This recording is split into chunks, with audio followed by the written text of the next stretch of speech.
welcome to the rundown. I'm going to be going over some of the big NBA free agency and trade acquisitions that have happened over the past 2 to 3 weeks. And I want to start off with Houston.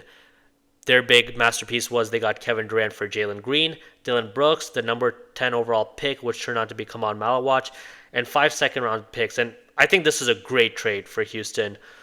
I was fine with them giving up Jalen Green. He has a lot of potential, but he's just inconsistent scoring. And who knows if he's ever going to be that guy that can be a consistent scorer and be a go-to guy. And even if he does happen to be that, I think just with him and Amen Thompson, it would have gotten a little bit redundant. And I think to some degree he would have stunted Amen Thompson's growth. So it was good that they were able to ship him to Phoenix and get Kevin Durant. And it was really also good that they didn't have to give up the farm for Kevin Durant. They were able to keep Jabari Smith Jr. and they were able to even keep Reed Shepard, who didn't get a lot of playing time this year, but it looks like Houston is really high on him and they want to keep him around. So good for them. I mean, Houston was the number 2 seed, and the reason they lost in the playoffs because they just didn't have a go-to guy down the stretch, and now they do have a go-to guy down the stretch. I think Kevin Durant is still a top 20 player. He's very malleable. You can put Kevin Durant on any situation, on any team, and he just makes them better, and he can play off the ball. He just doesn't need many dribbles to get to his spot, and I think he puts them in a tier 1 contender in the West. To me, it's Houston, OKC, and Denver. And I also love this for Kevin Durant's career. I mean, ever since he's left Golden State, it's just been up and down. He went to Brooklyn. They fired Atkinson the year he was injured. They bring Nash in. He wants Nash fired at the end. At least that's according to Shams Charania. And Kyrie, he's in and out, whether it's due to not taking the COVID vaccine or just him taking off. They bring in James Harden. Harden eventually wants to get traded and is disgruntled. They bring in Ben Simmons. He has a bad back. He doesn't play at all, really. And then they eventually get annoyed with Kyrie. They trade him, and then Kevin Durant's like, I want out. And they had that cool second round series against the Bucks where Kyrie went out. James Harden was hampered, and Kevin Durant put up video game numbers, but other than that, it really just wasn't a good run in Brooklyn whatsoever. Then they got swept by Boston. Goes to Phoenix. They lose in the second round against Denver. They fire Monty Williams. They bring in Frank Vogel. They make a horrible trade for Bradley Beal. That was one of the worst trades of all time. I'm not even exaggerating. I mean, trading your assets for a guy in Bradley Beal who's making max money and is at best a third option on a winning team, and that may be debatable. And at the end of the day, just Bradley Beal, Kevin Durant, and Devin Booker, they just didn't fit well together whatsoever. And then they get swept by Minnesota, and then this past year they missed the playoffs, so that was unremarkable. And he just hasn't had a lot of high leverage playoff moments other than 2021 against Milwaukee. But I think with Houston, he'll be able to elevate the young dudes. I'm really excited about Amen Thompson's potential. I really love his defense. They also got Tari Eason. And I think they have a good starting five and a good solid bench. And I'm really excited to see how Kevin Durant can potentially just, I guess take them over the top. Who knows if they'll make it out of the West, but I think they should be right there. And it's also good that they were able to re-sign Fred VanVleet for another 3 years, so they have a point guard. So, really excited about Houston's future. And now I want to get into Denver's future. They finally got some depth. They were able to get Bruce Brown on a 1 year. They got Tim Hardaway. They traded for Jonas Valanciunas. And then they also traded for Cam Johnson. And this is what Denver fans have been clamoring for the past couple of years. And you could say a big reason why Denver lost in the playoffs and went out earlier than expected is because they just did not have enough depth. I mean, if you look at 2024, their second round series against Minnesota, if you look at Game 7, Denver scored 90 points, but Jokic and Murray scored 69 of those points. Other than that, they just really didn't have any help at all. And then this past year, they were able to push OKC to the brink and get it to a Game 7, but at the end of the day, just did not have a reliable bench at all. I mean, Russ, he did some good things. He was able to get rebounds. He played hard, but his shot just come and went. And other than game one, he just did not shoot the ball well at all. And then Peyton Watson was another one of the reliable dudes, and he does good things defensively, but just his offensive game hasn't filled out. And then they kind of left the other dudes by the wayside. So they were basically running on a 7-man rotation while OKC has a 8 to 9 man rotation. And they had to play Jokic and Murray just a lot of minutes, like 41, 42 minutes. And I just don't think that's sustainable. I think in today's NBA, you just need depth. But now they have a good, solid 7, 8 man rotation, and they finally have a backup center, and they don't have to rely on DeAndre Jordan for Spurs to back up Jokic. And the big theme of like Denver the past couple of years is whenever Jokic goes to the bench, they just go off a cliff and their net rating goes down the shithole.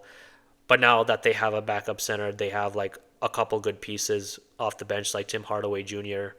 Uh, and I think Peyton Watson will develop. I think Julian Strawther, he'll also be able to get back in the rotation. Unfortunately, last year he was part of the rotation, but then he got injured, and then Adelman took over, and he didn't really play him that much at all. He played him later in the OKC series, but I think Strawther will definitely be a big piece. So I'm excited about Denver. And I think with them finally having a deep roster, they can finally let Jokic rest more. They can finally let Murray rest more and just have their legs underneath them. And in a playoff series, they don't have to rely on Jokic or Murray to play 42, 43, or even 44 minutes. And I also love how they were able to get off Michael Porter Jr.'s contract.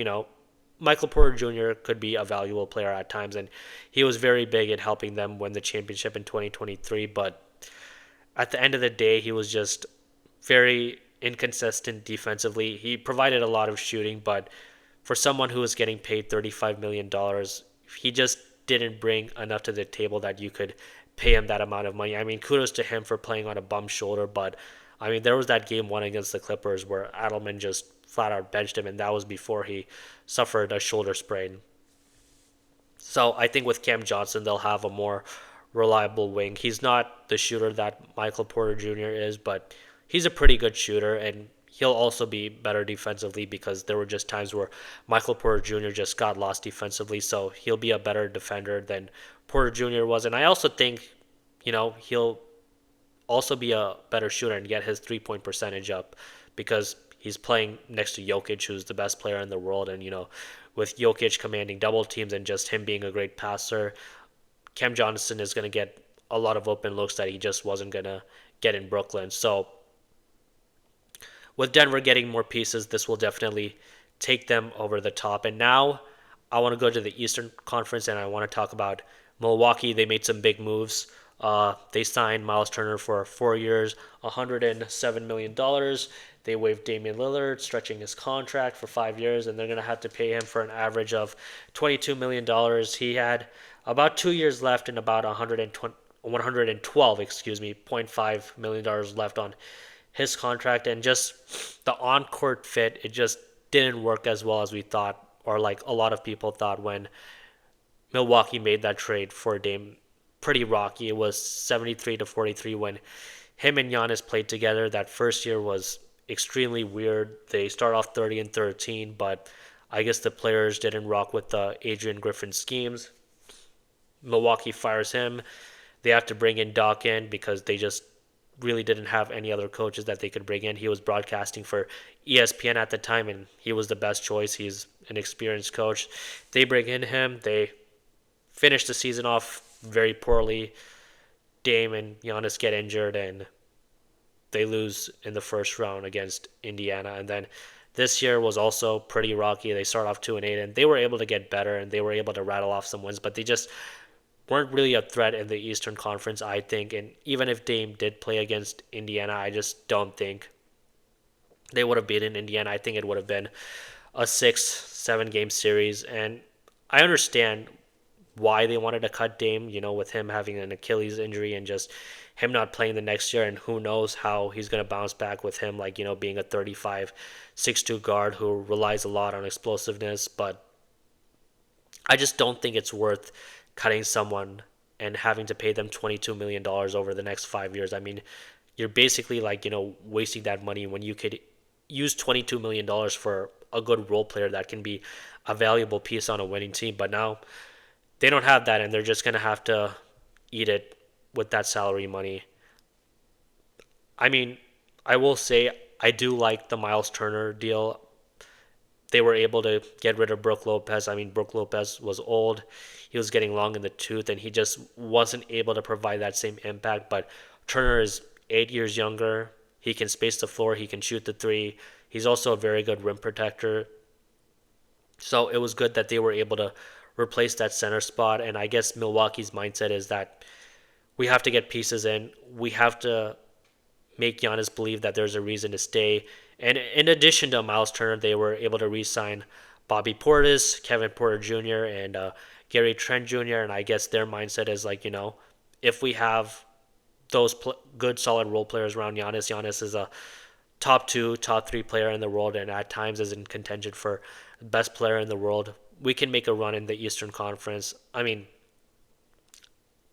I don't really see them as contenders in the Eastern Conference. I think Detroit can be better than them. I think Orlando can be better than them. I think New York can be better than them. Heck, I even think Atlanta can be better than them. And I just see them being a second round exit at best. But I guess I understand why Milwaukee wants to retain Giannis. I mean, they haven't had a franchise player like him since Kareem Abdul-Jabbar, and that was almost 50 years ago. And I guess their mindset is we don't want to wait another 50 years before we get another franchise player. And when you have franchise players like Giannis who can get you in contention if you have solid pieces around them and can also sell out tickets and merchandise, you want to keep that. But I just don't think he's long from Milwaukee. He's just talked about how he wants to contend for championships. And I think in the next couple of years when Milwaukee really doesn't make it far in the playoffs, I think he's going to want out at a certain point. So, yeah, I just don't think he's long from Milwaukee. And honestly, if I was Milwaukee, I probably would have traded him and just started over because I just don't think he's going to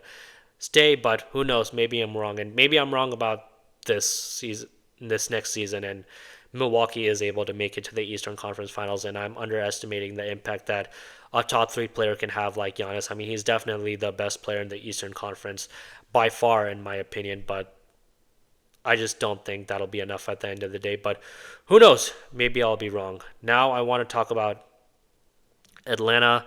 They signed Nickeil Alexander-Walker for 4 years for $62 million.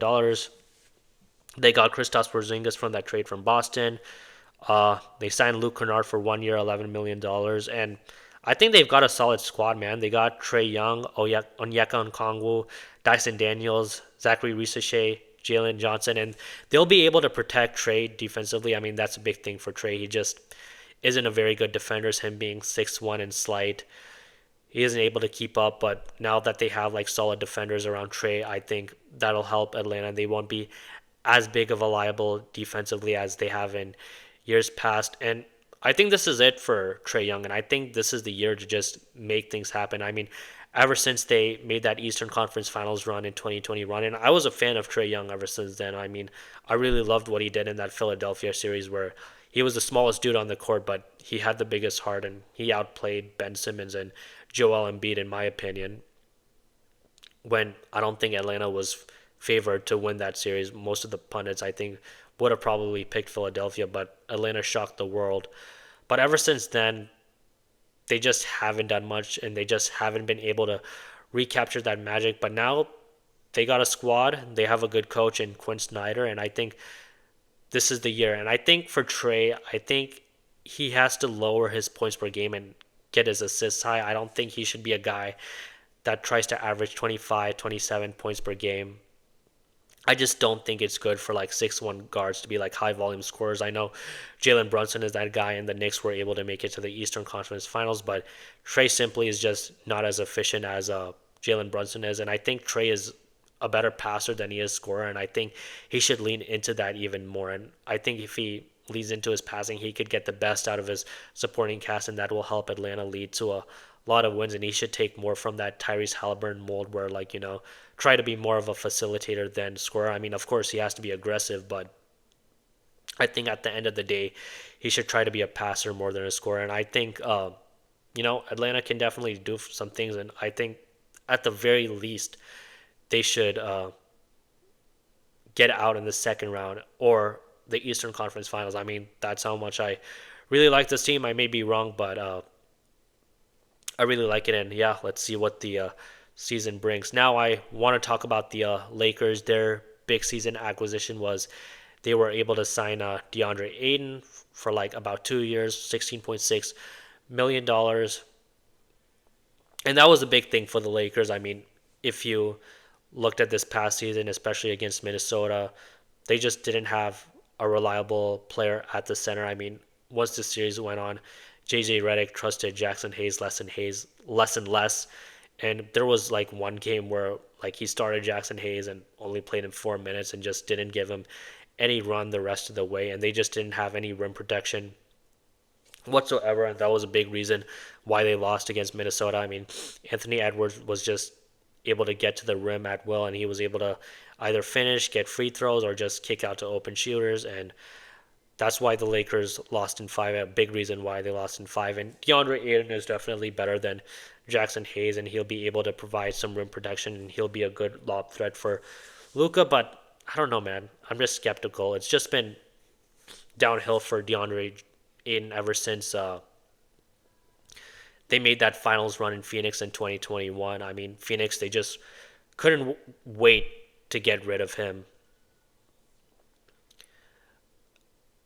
Once he came back to like Phoenix when he played for Portland, I mean, Devin Booker basically talked about, he played hard tonight, and basically my challenge is that he plays hard every night, and I mean that's been the big knock on DeAndre Ayton is just his motor, and just sometimes he just doesn't have that motor throughout the game, and that's kind of disappointing for someone that's the number one overall pick, is 7 foot and has great physical abilities, but he just hasn't been able to put it together, and he just hasn't been able to make that jump. And just in Portland, there were reports just about bad behavior and how he would show up late to team flights and he would show up late to practices, and how Chauncey Billups had to bench him for effort, and he would get disgruntled and complain about the fact that he would get benched, and he also thought he was really big and a better player. I mean, he called himself dominating, and I think you all can understand why that's weird. He would call himself that. So, yeah, I don't know if he's going to really change the error of his ways. I mean,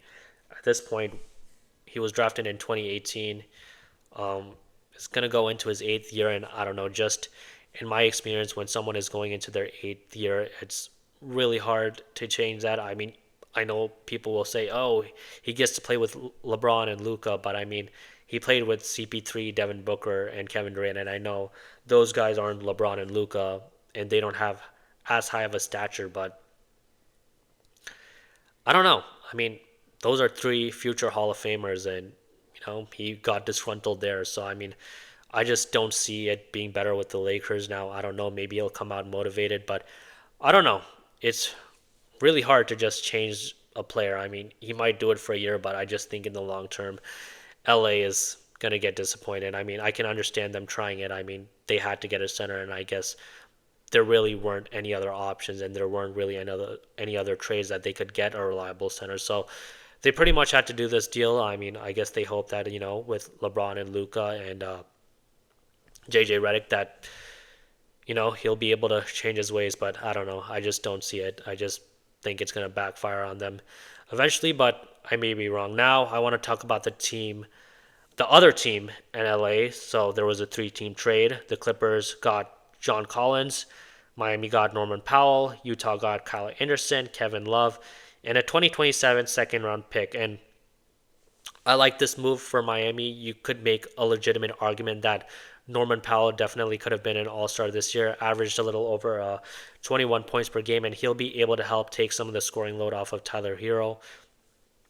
I like Tyler Hero, but I just don't like him as that number one option where he's just carrying the offensive load. I don't think he's a guy like Luka where you can just say, give me the ball, I can carry the offense, and I can get you to some wins. I just don't think he's quite at that level yet. So them being able to get Norman Powell to help him in that regard is a big deal. I guess the only question is whether or not they'll be able to re-sign him. He has 1 year left on his deal. He's going to be 33 in May, and I guess the hope is that he doesn't leave for free agency, but I don't know.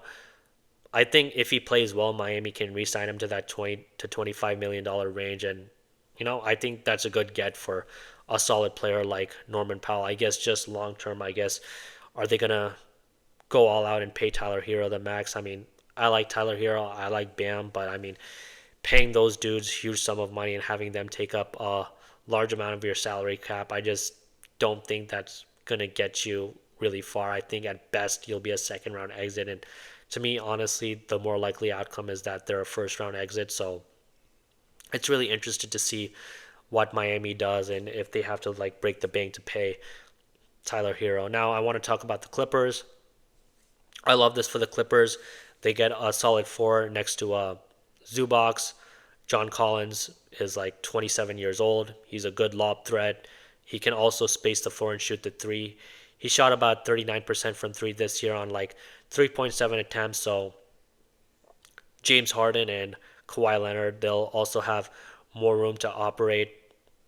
And, with them getting John Collins, there's also rumors, according to The Athletic, that they can get Bradley Beal if Phoenix does indeed buy him out. And they'll be able to get him for about $5 million. And I think that's a good deal for the Clippers. Obviously it didn't work out in Phoenix, even though Bradley Beal, Devin Booker, and Kevin Durant, they can play off the ball. It just seemed that their game had redundancies, and just with the coaching changes, it was just never able to work out. But with him going to the Clippers and James Harden playing that point guard role, I think he'll be able to play better off of Kawhi and James Harden, and he can also play off the ball, and he doesn't need to dominate the ball to get his buckets. So that's good, and he'll be a big upgrade over Chris Dunn. I mean, if you watched that series against Denver, you could just see that Denver's game plan was just to leave Chris Dunn wide open, and he just couldn't really make them pay for three, and that kind of bit them at the end. So, Bradley Beal is obviously a much better shooter than Chris Dunn, but I guess one of the downsides is that Beal is also not as good as a defender as Chris Dunn, and you know, with them losing out on defense, they're going to have to find ways to protect Bradley Beal, and I don't know, maybe John Collins can do that, but he's also not known as an exceptional defender, and because of them, like not being able to have the defense, I just don't see the Clippers being a contender, and also with Kawhi Leonard's health and with him getting older and older. I know he was able to stay healthy this year and he was able to make it through the end of the Denver series, but I mean, I don't know if the Clippers were able to get to the second round, would he have stayed healthy against OKC? I don't know. Based on his injury history, I doubt it. But I mean, since the Clippers are going all in on this team, it can't hurt to have Bradley Beal. I mean, I personally would have traded Kawhi Leonard a couple of years ago, but with them going all in on this team, if the Bradley Beal thing doesn't work out for some reason, they can get rid of him easily, and they can get rid of some of their other contracts and reset if need be. But I just see the Clippers being a second round exit at best. And yeah, that's basically all of my thoughts about free agency and the big trades that happened in the NBA. I'll see you guys next week. Thank you so much.